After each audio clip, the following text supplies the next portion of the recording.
रोज रोज पोहे आणि उपमा तोच नाश्ता खाऊन कंटाळा आला असेल तर बनवा हा भन्नाट नाश्ता.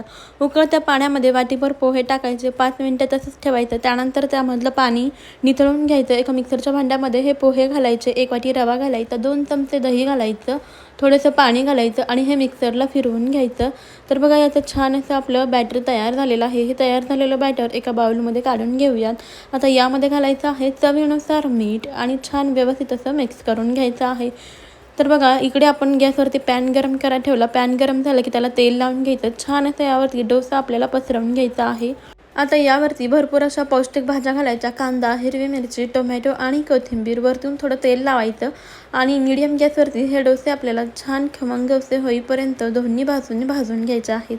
तर बघा आता मी हा डोसा पलटवून घेते. बघा मागच्या बाजूने काय खमंग कुरकुरीत असा भाजलाय, छान जाळीदार असा हा डोसा झालेला आहे. अगदी पौष्टिक आहे, त्यामुळे नक्की ट्राय करून बघा. चला बाय.